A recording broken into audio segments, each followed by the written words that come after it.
कहते हैं कि आरडी और एफडी बेस्ट इन्वेस्टमेंट है ना। रिस्क फ्री है, कोई मार्केट रिस्क नहीं होता, मैं हम जैसों के लिए सही है। लेकिन मुझे ये बात समझ नहीं आती कि मेरे लिए कौन सा सही है। हर जगह अलग अलग इंटरेस्ट रेट दिखाए जाते हैं, बैंकों में भी होता है और पोस्ट ऑफिस में भी होता है। मेरे लिए क्या सही रहेगा? अरे सूरज, ये कन्फ्यूजन तो कई लोगों को है, लेकिन आरडी और एफडी दोनों ही सेफ है, पर दोनों के पर्पस अलग अलग है। सो आज हम दोनों को ही सिस्टमैटिक तरीके से समझेंगे और देखेंगे कि इन दोनों का आखिर पर्पस क्या है। उदाहरण के साथ हम इसको समझेंगे। तो चलिए शुरू करते हैं। नमस्कार दोस्तों, मेरा नाम आकाश नवानी और आप देख रहे हैं गुल्लक the Sunday finance series. RD का मतलब होता है रिक्रूटिंग डिपॉजिट, और ये उन लोगों के लिए सबसे बेस्ट है जो कि सैलरीड एम्प्लॉयड होते हैं, जिनके पास एक बड़ा अमाउंट नहीं होता, लेकिन हर महीने वो छोटा अमाउंट सेव कर सकते हैं, इन्वेस्ट कर सकते हैं। आरडी उनके लिए एक बेस्ट ऑप्शन है। मतलब जैसे ईएमआई होता है वैसा।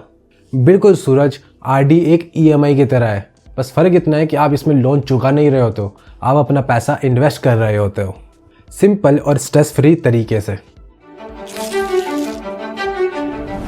अगर हम आरडी के इंटरेस्ट रेट की बात देखें तो वो जनरली 6.5% से लेकर 7.5% तक होता है, और अगर हम ड्यूरेशन की बात करें तो वो 6 महीने से लेकर 10 साल तक की ड्यूरेशन इसमें होती है, और आप 100 रुपये से भी इसमें इन्वेस्ट कर सकते हो। और इस आरडी का एक फ़ायदा ये है कि इसमें आपको क्वार्टरली कंपाउंडिंग मिलती है, तो आपको कंपाउंडिंग का फ़ायदा मिल जाता है।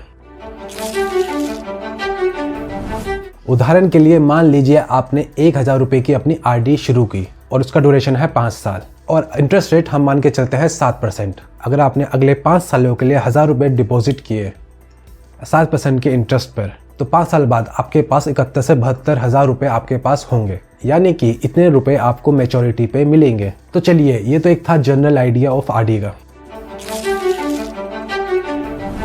बैंकों की जो आरडी होती है ना, उसमें बहुत सारे टर्म्स एंड कंडीशंस होते हैं। इंटरेस्टिंग बात, उसमें कई बार आपको इंटरेस्ट 6% से लेकर 7.5% के आसपास ही मिलता है। तो आपको बहुत कम ऐसे बैंक मिलेंगे जो 7% से ऊपर का इंटरेस्ट देते हैं।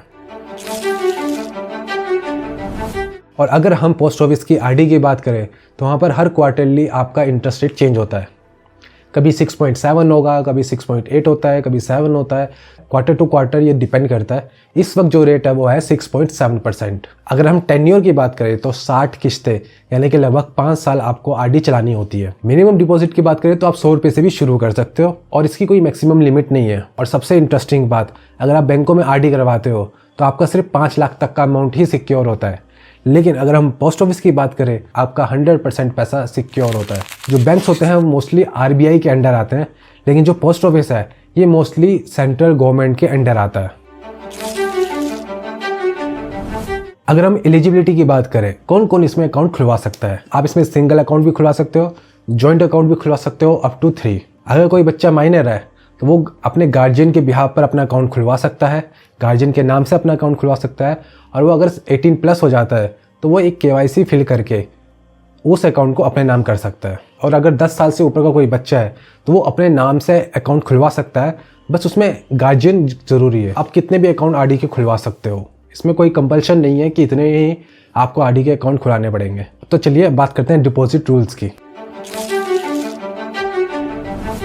पोस्ट ऑफिस में आरडी खुलाने के भी कुछ रूल्स हैं।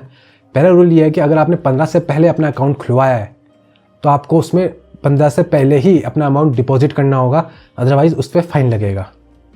दूसरा, अगर आपने 15 के बाद खुलवाया है तो आप पूरे महीने में कभी भी अपना पैसा जमा कर सकते हो, पर हाँ, आपको हर महीने अपना पैसा जमा करना होगा, अदरवाइज़ आप पे पेनल्टी लगेगी। और ये अप टू आई थिंक 4 महीने, वैसे जनरली पहले 4 महीने था, अब शायद वो अप टू 6 मंथ हो गया।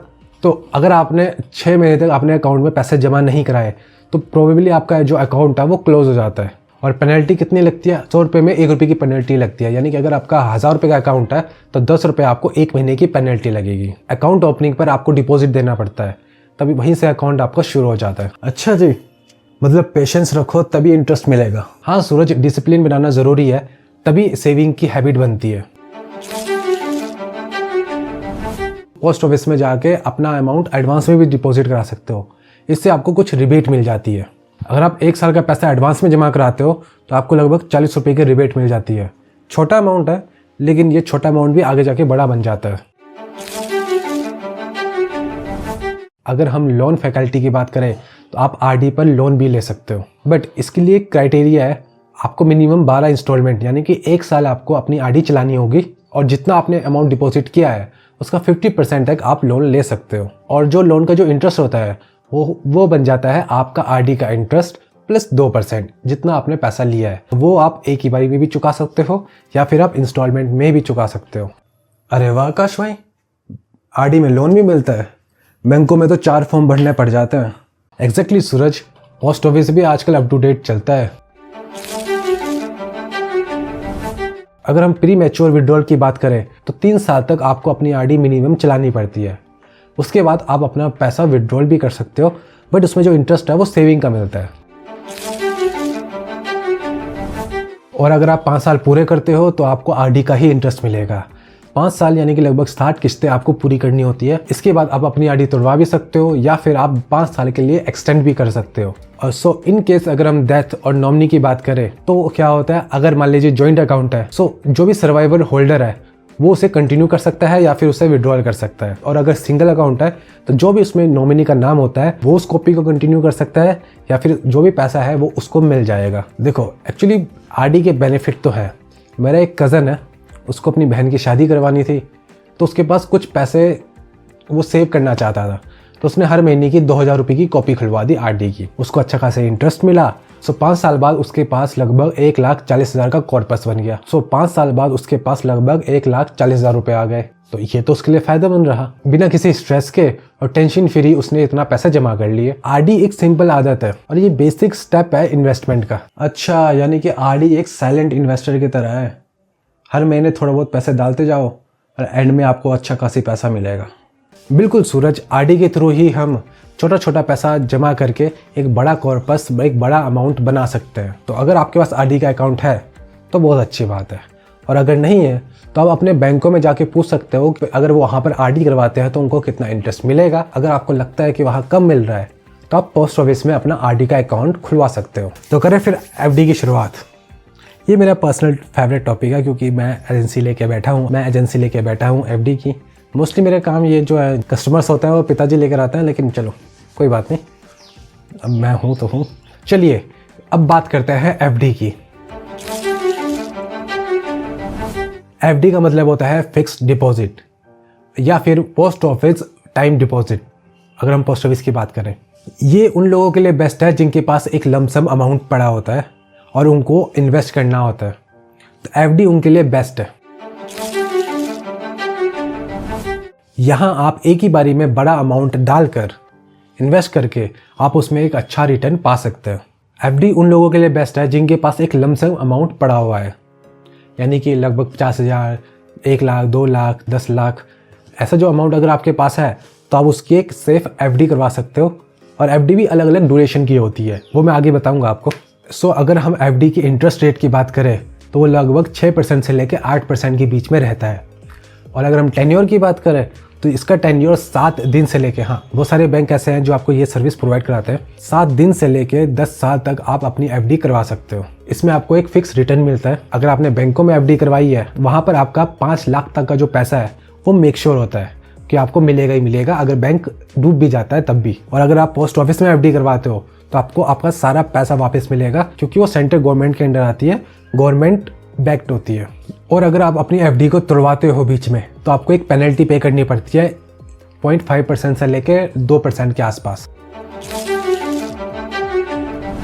चलिए मान लेते हैं आपने 1 लाख की एफडी करवाई और उसमें आपको 7% का एक इंटरेस्ट रेट मिला, तो लगभग 5 साल बाद आपको 1,40,000 रुपये का आपको कॉर्पस मिलेगा। सो अगले 5 साल बाद आपको मैच्योरिटी पर 1,40,000 रुपये मिलेंगे। चलिए ये तो दोनों सिनेरियो में था, चाहे आप पोस्ट ऑफिस में कराओ या बैंक में। तो चलिए हम बात करते हैं अब पोस्ट ऑफिस की एफडी की। सो अगर हम पोस्ट ऑफिस की एफडी की बात करें तो एफडी में भी बहुत सारी स्कीम्स आती हैं, लेकिन अगर हम इस पर्टिकुलर चीज़ को बोले तो इसको हम टाइम डिपॉजिट भी बोलते हैं। तो जो टाइम डिपॉजिट होती है वो पोस्ट ऑफिस में 1 साल की, 2 साल की, 3 साल की और 5 साल की होती है। अगर आप 1 साल की टीडी कराते हो तो उसमें आपको लगभग 6.9% का इंटरेस्ट मिलता है। अगर आप 2 साल की टीडी कराते हो तो उसमें आपको लगभग 7% का इंटरेस्ट मिलता है। और अगर आप 3 साल की टीडी करवाते हो तो उसमें लगभग 7.1% का मिलता है। और अगर आप 5 साल के लिए अपनी एफडी या फिर टीडी करवाते हो तो उसमें आपको 7.5% का इंटरेस्ट मिलता है। अगर हम 5 साल की एफडी की बात करें तो वो इनकम टैक्स रूल 80C के अंडर आता है, जहाँ पर आपको एक टैक्स बेनिफिट मिल जाए, जहाँ पर आपको टैक्स बेनिफिट देखने को मिलता है। अगर मिनिमम अकाउंट ओपनिंग की बात करें तो आप 1000 रुपये से भी अपनी एफडी शुरू कर सकते हो। क्वार्टरली कंपाउंड होता है, इंटरेस्ट है वो साल में ही क्रेडिट होगा आपके अकाउंट में।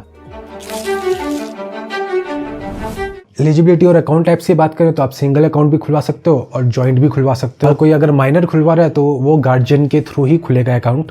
अगर हम प्री मैच्योर विड्रॉल की बात करें तो 6 महीने से पहले आप अपना पैसा विड्रॉल नहीं कर सकते, ये लिमिट लग जाती है इस पर। और अगर आप करवाते हो तो आपको उसमें जो आपका जो इंटरेस्ट है वो घटकर आपको सेविंग का इंटरेस्ट उसमें मिलने लगता है। और अगर आपने 5 साल की टीडी खुलवाई है तो 4 साल के पहले वो बंद नहीं हो सकती, वो क्लोज नहीं हो सकती, आपको उसे कंटिन्यू करना होगा। इनफैक्ट आपकी जो टीडी है उसको आप एक्सटेंड भी करा सकते हो, विद इन 6 से 12 महीने के अंदर आप उसे एक्सटेंड भी करवा सकते हो। और इनफैक्ट आप उस पर बैंक पे, पोस्ट ऑफिस में नहीं, शायद पोस्ट ऑफिस में अलाउड नहीं है, लेकिन आप बैंकों के थ्रू इस टीडी के बेस पे आप प्लेज कर सकते हो अपना loan. In case of death की बात करें, जो भी नॉमिनी होगा उनको सारा पैसा मिल जाता है, मैच्योरिटी का अमाउंट उन्हें मिल जाएगा। एंड अगर जॉइंट अकाउंट है तो जो सर्वाइवर होल्डर है या तो वो कंटिन्यू कर सकता है उसे, या फिर वो अपना पैसा मैच्योरिटी पे ले सकता है। सो अगर एक उदाहरण से समझे तो ये मेरे अंकल है, उन्होंने 2 लाख की एफडी करवाई थी 5 सालों के लिए 7.5% इंटरेस्ट पर, और 5 साल बाद उनको उनकी मैच्योरिटी पर 2,90,000 का अमाउंट मिला। बिना किसी टेंशन के सेफली और अंडर टैक्स फ्री उन्होंने अमाउंट इतना बना लिया। तो अगर आपको एफडी करवानी है तो आप अपने नज़दीकी बैंकों में जाके पूछ सकते हो कि वहाँ पर एफडी का क्या रेट चल रहा है। और अगर आपको पोस्ट ऑफिस में एफडी करवानी है तो आप आइए हमारे पास। सो अगर आप लोगों के पास एक लमसम अमाउंट है 10,000, 20,000, 50,000, 1 लाख, 2 लाख या 5 लाख, और अगर आपको उसकी एफडी करवानी है तो आप अपने नज़दीकी बैंक में जाके पता कर सकते हो कि वहाँ पर क्या इंटरेस्ट रेट चल रहा है और आपको किस इंटरेस्ट पे आपको एफडी मिलेगी। तो अगर आपको पोस्ट ऑफिस में एफडी करवानी है तो वहाँ पर भी अलग अलग आपको टाइमलाइन मिल जाएगी। 1 साल की करवानी है, 2 साल की करवानी है, 3 साल की, 5 साल की। अगर आपको लिक्विडिटी चाहिए तो आप 1-2 साल की एफडी करवा सकते हो पोस्ट ऑफिस में, और अगर आपको उस पॉइंट पे अगर आपको ज़रूरत नहीं है तो आप उससे एक्सटेंड भी कर सकते हो एफडी को। तो ये एक बेटर ऑप्शन रहता है। और अगर आप लोगों के पास एक लमसम अमाउंट है तो मुझे लगता है कि आप लोगों के लिए एफडी बेस्ट ऑप्शन है ना। कौन सी एफडी करवानी है वो आपके ऊपर डिपेंड करता है। वाह आकाश भाई, जिनके पास एक लमसम अमाउंट है एफडी तो उनके लिए बेस्ट है। फिर पोस्ट ऑफिस स्कीम्स की बात करें तो पोस्ट ऑफिस में आरडी और एफडी दोनों होती है, दोनों पे अच्छे इंटरेस्ट मिलते हैं। अगर आज की डेट में देखा जाए तो बैंकों से कहीं ज़्यादा अच्छे इंटरेस्ट आपको पोस्ट ऑफिस में मिल जाएंगे, क्योंकि 100% गवर्नमेंट गारंटी के साथ आता है। आपका पैसा कहीं नहीं डूबने वाला, कहीं नहीं जाने वाला। बैंकों में तो ये होता है कि कई बार बैंक अगर बैंकरप्ट हो गया तो क्या करना है, तो वहाँ भी मेक श्योर कर रखा कि 5 लाख तक का आपको अमाउंट मिल जाए, 5 लाख तक का अमाउंट आपको मिल जाएगा। लेकिन पोस्ट ऑफिस में आपका एक भी रुपये आपका लॉस नहीं होगा, आपको सारा पैसा मिलेगा। तो पोस्ट ऑफिस में आपको आपका 100% पैसा मिलता है। तो मैं सोच रहा हूँ कि मैं दोनों करवा लेता हूँ, आरडी अपने लिए, एफडी अपनी मम्मी के नाम पे। समझदारी वाला काम क्या है सूरज, आप आरडी और एफडी दोनों कर सकते हो, इससे आपका पोर्टफोलियो मैनेज हो जाता है। आगे जाके इस पर बात करेंगे कि वेल्थ मैनेजमेंट क्या होती है, बहुत आगे का टॉपिक है। सो ठीक है, अब समराइज करते हैं पूरे इस टॉपिक को। आप आरडी और एफडी दोनों खुलवा सकते हो, पोस्ट ऑफिस में भी और बैंकों में भी। आज की डेट में पोस्ट ऑफिस बैंकों से ज़्यादा कई बार इंटरेस्ट अच्छा दे रही है, तो आप बैंकों को रीच आउट कर सकते हो, वहाँ इंटरेस्ट फाइंड आउट कर सकते हो वहाँ क्या इंटरेस्ट रेट चल रहा है, और पोस्ट ऑफिस में भी आप पता कर सकते हो कि वहाँ क्या इंटरेस्ट आपको मिल रहा है। उसके बाद आपको देखना है कि आप दोनों में से क्या चीज़ आपके लिए ज़्यादा सूटेबल है और ज़्यादा फ्रीक्वेंट है। अगर आप आरडी के साथ, अगर आप सैलरीड एम्प्लॉयड हो तो आप आरडी के साथ जाओ। अगर आपके पास एक लमसम अमाउंट है तो आप एफडी कर सकते हो। उसकी एफडी भी आप वो कर सकते हो जिसकी लिक्विडिटी आपको अगर लगता है कि 1 साल बाद मुझे ज़रूरत पड़ेगी इन पैसों की, तो आप 1 साल की एफडी करवा सकते हो। अगर ज़रूरत पड़ती है बढ़िया, नहीं पड़ती तो आप उसे एक्सटेंड करवा सकते हो। और इसी तरीके से आप पर्सनल फाइनेंस सीख सकते हो।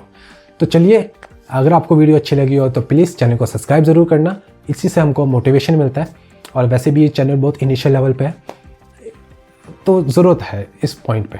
आप लोगों के लिए फ्री है, लेकिन मुझे एक मोटिवेशन मिल जाता है इस तरह की वीडियो बनाने के लिए। चैनल को कर लीजिए सब्सक्राइब, बेल आइकन दबा लीजिए और इस वीडियो को लाइक ज़रूर कीजिएगा अगर वीडियो पसंद आई हो। भैया मैं तो आपको सब्सक्राइब करूँगा, इतनी अच्छी नॉलेज आप दे रहे हो, सब्सक्राइब करना तो बनता है। Keep exploring, keep saving and keep investment. चलिए चलते हैं।